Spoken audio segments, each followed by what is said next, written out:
Wassalatu wassalamu ala rasulil amin wa ala alihi wa sahbihi ajma'in. Subhanaka la ilma lana illa ma 'allamtana innaka antal alimul hakim. Wa la hawla wa la quwwata illa billahil aliyyil azim. Amma ba'du. Tuan-tuan dan puan-puan muslimin dan muslimat yang dirahmati Allah Subhanahu wa taala sekalian, alhamdulillah, marilah sama-sama kita bersyukur kehadrat Allah Subhanahu wa taala. Dengan limpah dan kurnianya, Allah masih memilih kita di kalangan hamba-hambanya yang diberikan kesempatan untuk terus hidup di dalam bulan Ramadan Al-Mubarak bagi tahun ini 1445 Hijriah, di mana kita telah pun selesai melaksanakan ibadat puasa sebanyak 14 hari, dan pada malam ini kita berada pada malam yang ke-15 daripada malam-malam Ramadan Al-Mubarak. Mudah-mudahan segala amal wajib yang kita laksanakan maupun amal sunat yang telah kita lakukan diberikan oleh Allah Subhanahu wa taala pahala setimpal dengan keikhlasan kita melaksanakan ibadat itu hanya saja untuk mencari redha Allah Subhanahu wa taala, bukan mendapat perhatian daripada manusia. Tuan-tuan dan puan sekalian, biasa sebelum kita melaksanakan solat tarawih secara berjamaah pada malam ini, insya-Allah, marilah sama-sama kita merenung sejenak kepada sebuah kata hikmah yang pernah disebut oleh Sayyidina Abu Bakar As-Siddiq radhiyallahu ta'ala anhu, salasun la tudraku bisalasin, al-ghina bil muna was-shababu bil khisabi was-sihhatu bil adwiyati. Sayyidina Umar bin Al-Khattab, Sayyidina Abu Bakar As-Siddiq radhiyallahu ta'ala anhu ada berkata, salasun la tudraku bisalasin, terdapat 3 perkara yang tidak dapat diperolehi dengan melakukan 3 perkara yang lain. Maksudnya tuan-tuan, 3 perkara awal ini dia tidak sama dengan 3 perkara yang belakang. Bermula perkara yang pertama, Sayyidina Abu Bakar menyebut al-ghina bil muna, kaya tidak dapat diperolehi bil muna, dengan khayalan semata-mata. Ini satu peringatan daripada Sayyidina Abu Bakar bagi kita yang berkenaan kepada kaya. Kaya di sini sama ada kaya dengan harta benda ataupun kaya dengan pangkat, ilmu dan sebagainya. Ia tidak akan diperolehi hanya sekadar dengan muna. Muna maknanya khayalan ataupun angan-angan kosong, sekadar duk sembang nak kerja tapi tak kerja, tak akan dapat kekayaan. Nak kaya tapi tak buat apa, tak akan dapat kekayaan. Maka untuk memperolehi sesuatu mestilah disusuli dengan tindakan. Bukan sekadar kita plan, bukan sekadar kita menyusun gerak kerja untuk melakukan perkara tersebut, tetapi mestilah kita susuli dengan melaksanakan perkara itu. Mudah-mudahan Allah Subhanahu wa taala memberikan apa yang kita hajatkan. Karena Allah itu adalah Tuhan yang Maha Kaya. Aghnina bihalalika an haramik, antara doa yang Nabi sallallahu alaihi wasallam bimbing kita, Nabi ajak kita, mintalah kekayaan itu kepada Allah Subhanahu wa taala. Karena Allah Tuhan yang Maha Kaya dan Allah sememangnya Tuhan yang suka memberi. Berbeza dengan sekalian hamba-hambanya, kita apabila banyak memberi akan semakin kurang apa yang kita ada. Tetapi Allah Subhanahu wa taala dia suka apabila melihat akan hamba-hambanya itu meminta kepadanya. Jadi tuan-tuan, antara bimbingan doa yang diajar oleh Nabi sallallahu alaihi wasallam untuk memohon kaya harta benda, kaya budi pekerti dan sebagainya, mintalah kepada Allah yang Ghani, Allahumma ya Ghaniyyun ya Hamid, ya Mubdi'un ya Mu'id, ya Rahimun ya Wadud, ya Fa'alan lima yurid. Tuhan yang melakukan apa yang dikehendaki. Aghnina bihalalika an haramik. Kayakanlah kami dengan perkara-perkara yang engkau halalkan, daripada engkau memperkayakan kami dengan perkara-perkara yang diharamkan.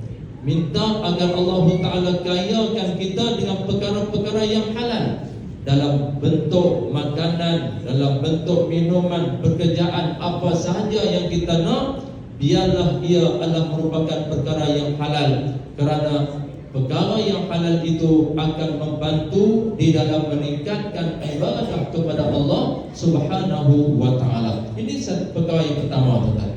Sayyidina Abu Bakar berpesan, tidak akan perolehi kaya itu. Kaya tidak dapat diperolehi hanya melalui khayalan sahaja.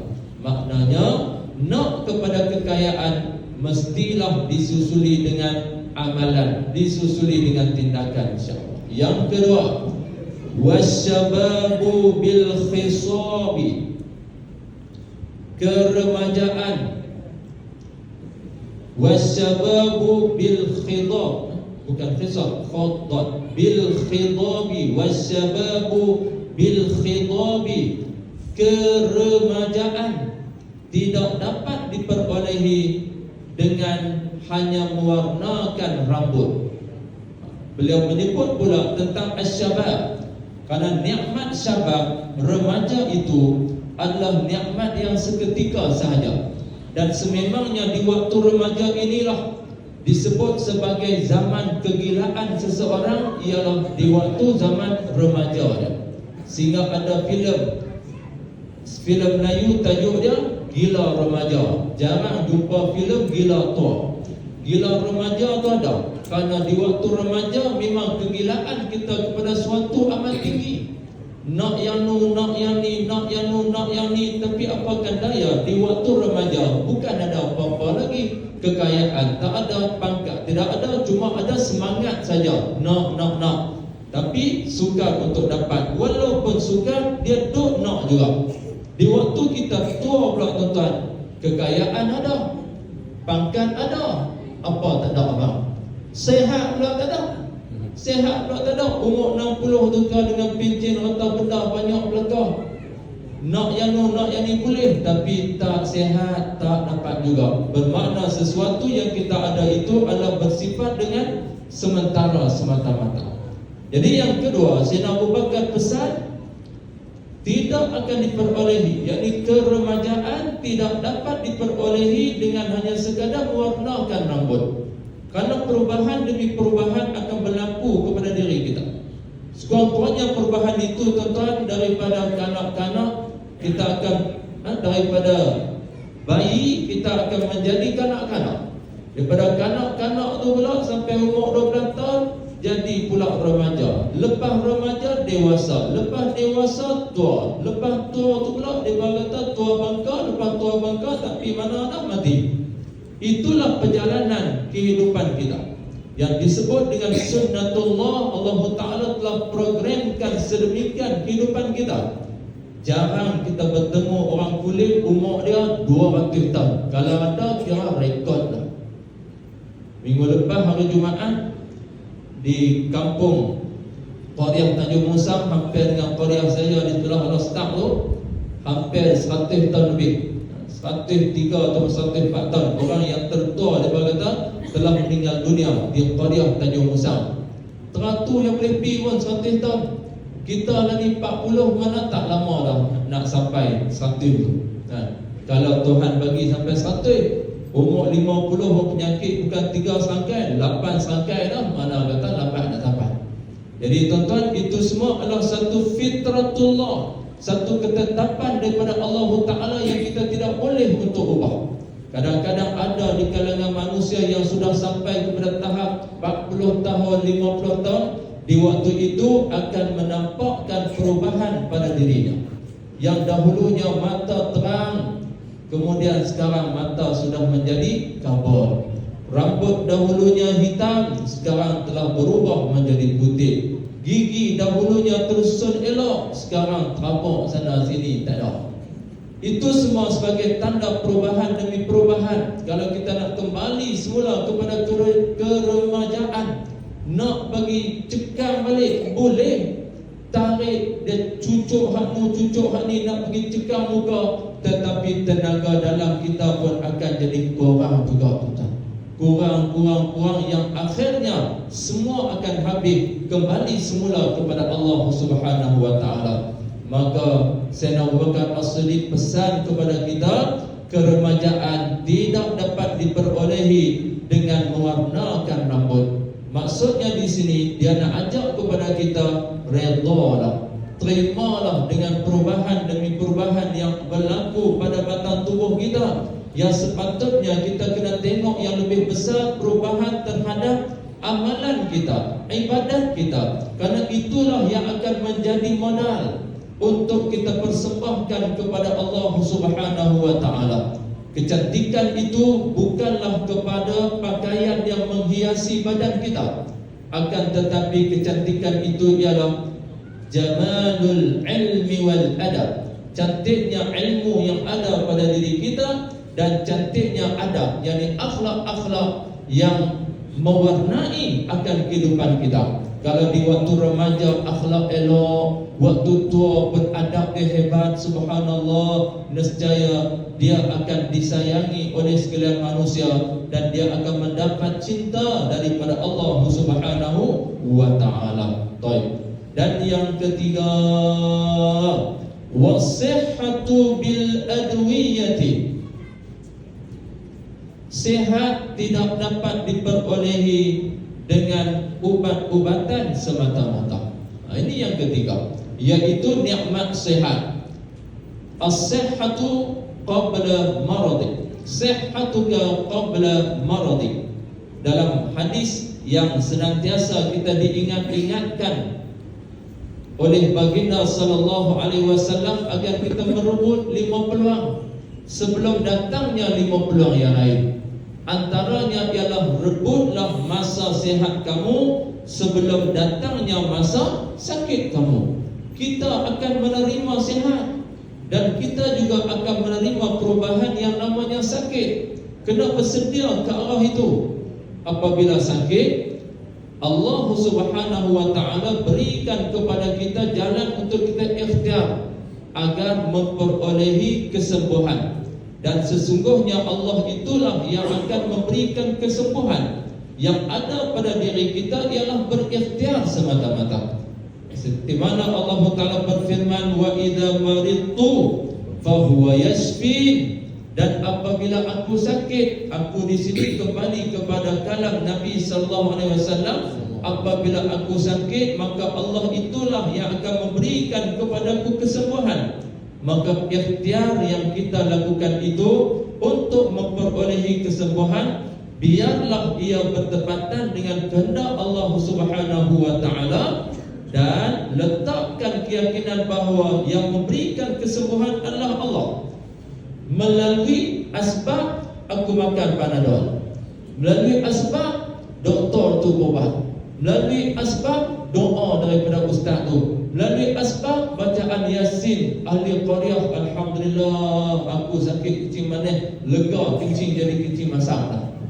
Alhamdulillah berkat doa orang qaryah, orang taman. Nah, apa tuan-tuan, kita sekadar memohon kesihatan dan Allah itulah penentunya. Yang kadang-kadang ada orang yang sakit terus merawat, tetapi Allah tak bagi juga dekat dia kesihatan. Bagi saat dia 2 hari, 3 hari dia seronok, tak tahu nak dengan nikmat sihat. Tiba-tiba mai hari keempat sakit pula. Ada dalam 2 bulan lepas saya merawat seorang toki kilang berat sebelum jitra. Bukan sebuah kilang, dia ada 7 kilang. Orang Melayu kita alhamdulillah, dia telah terlantar sakit hampir 10 tahun. Lama dah. Bila saya pergi saja ke rumahnya untuk ruqyah, baca ayat Quran dekat dia, maka alhamdulillah Allah bagi kesembuhan. Waktu sampai tu kira dia cakap Allah, dia kan sedap diri. Habis kita ruqyah, dia duduk duduk atas kursi makan macam orang tak sakit tu. Sedap tu. 2, 3 malam hari keempat ustaz jadi pula. Dapat macam mana? Kan kita sekadar ikhtiar, sampai ke hari ni tengok jadi pula. Dia main kali kedua malam jadi juga. Jin duk keluar masuk jin sihir. Orang kaya dah. Pipi tengok kereta saja, Allah, paling kecil bel fire, besar satu kereta. Tu paling kecil. Kereta punya banyak, kaya orangnya. Tapi apakah daya Allah bagi kat dia kaya harta, Allah tarik nikmat kaya kesihatan. Nak hak mana kalau orang semawa dua ni tak wan.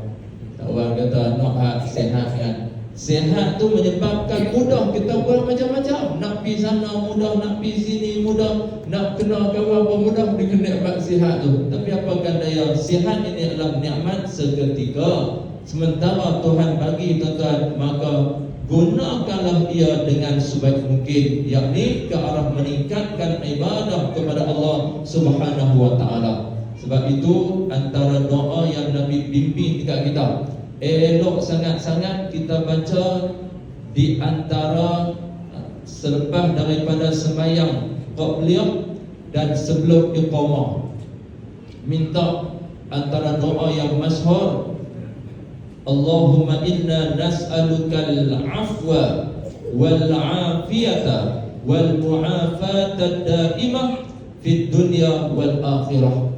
Tu doa tu, minta 3 perkara ini. Terutamanya kalau kita duduk dalam khutbah, antara 2 khutbah, minta yang tu. Kalau kita main sembahyang jemaah tuan-tuan, lepas daripada sembahyang qabliyah isya, sebelum muazzin melaungkan iqamah, baca doa tu. Allahumma inna, Tuhan kami pohonkan kepada kamu al-afwa, keampunan, wal-afiyata, al-afwa wal-afiyata. Afiyata ni kesihatan yang membantu untuk meningkatkan ibadah. Kita sebut dengan afiyah. Kita dah tulis surat zaman-zaman muda dulu kan, ke hadapan ayahanda yang dicintai. Anakna mendoakan agar ayahanda dan ibunda berada dalam keadaan sihat wal afiat. Tu zaman dululah. Tak ada tulis surat ni kan. Nak habaq kataan afiah tu kataan Arab. Afiah mana? Kesihatan. Minta dekat Allah Ta'ala kesihatan. Kerana nikmat kesihatan inilah memudahkan untuk kita melaksanakan ibadat. Seronok sangat tuan-tuan, Tuhan bagi kat kita tu umur sampai 95, 96, 97 tu, boleh jalan pimai-pimai lagi, mata pun boleh jegit cerah elok lagi, boleh bawa motor lagi, mudah pula nak main ke masjid surau semua. Subhanallah, seronok tak tahu nampak. Alangkah ruginya kalau sihat tiba-tiba ekor banyak buat dosa, lebih-lebih umur pendek. Kan umur panjang yang membantu, umur panjang dan mendapat kesihatan yang membantu untuk kita tingkatkan ibadah kepada Allah Subhanahu wa taala. Nas'alukal afwa wal afiyata wal mu'afat. Mu'afat ni mana? Keselamatan. Keselamatan dunia dan juga akhirat. Nak apa lagi? 3 benda ni memang yang perkara yang amat didambakan, amat diinginkan oleh kita semua. Sekiranya Allah mengurniakan ketiga-tiga perkara tersebut di dunia ini, seakan-akan kita berkata dunia ini ana yang punya. Bila kita dapat apa? Keampunan. Yang pertama afwan, keampunan ataupun kemaafan. Buat salah ke orang maaf kita. Tak ada siapa pun benci kat kita. Seronoklah kita jalan pergi mana pun tuan-tuan, rasa tenang ya hati. Apabila kita merasai bahawa tidak ada sesiapa pun yang memusuhi kita. Dapat afwa wal afiyata, kesihatan yang sempurna. Sihat pada tubuh badan, telinga boleh dengar elok, mulut pun gigi tak sakit, semua tangan kaki Allah mudah. Wal afiyata, keselamatan. Selamat di dunia, selamat akhirat. Nescaya hidup kita akan mudah. insya-Allah. Maka tiga perkara ini mari kita tengok balik. Mudah-mudahan Allah Subhanahu wa taala kurniakan kepada kita akan kekayaan, kurniakan kepada kita nikmat keremajaan yang mampu untuk membantu kita meningkatkan ibadah kepada Allah Ta'ala. Karena sesungguhnya ibadat yang sedang dilakukan ialah ketika mana kita remaja dulu. Dan yang ketiganya tuan-tuan, nikmat sihat. Salasun la tudraku bisalas. Terdapat tiga perkara yang tidak dapat diperolehi dengan tiga perkara lain. Al-ghina bil muna, kekayaan tidak dapat diperolehi dengan khayalan. Wasyababu bil khidabi, keremajaan tidak dapat diperolehi dengan mewarnakan rambut.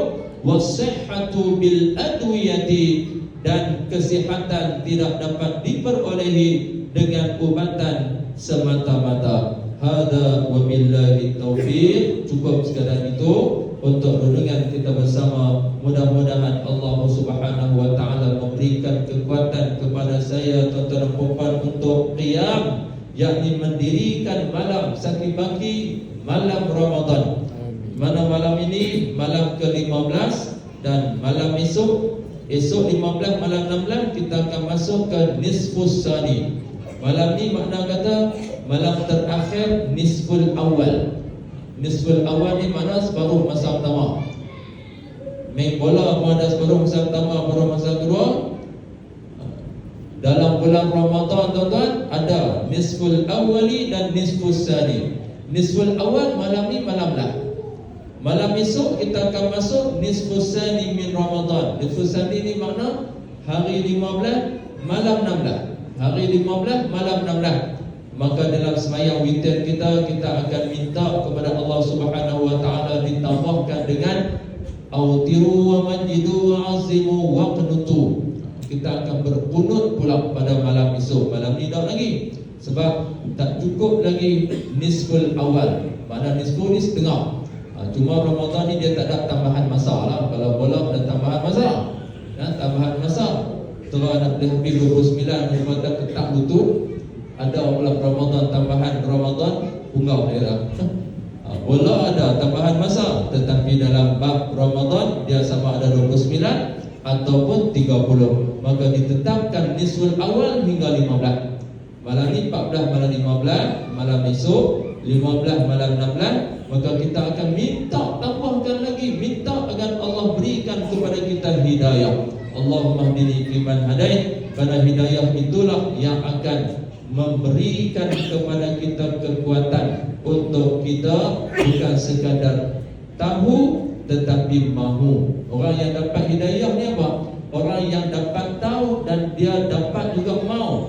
Dia tahu maknanya dia ada ilmu, dan ilmu dia ada membantu untuk dia buat ibadat. Maka disebut dia mendapat hidayah hanya saja daripada Allah Subhanahu wa taala. Mudah-mudahan dirahmati Allah. Assalamualaikum warahmatullahi wabarakatuh.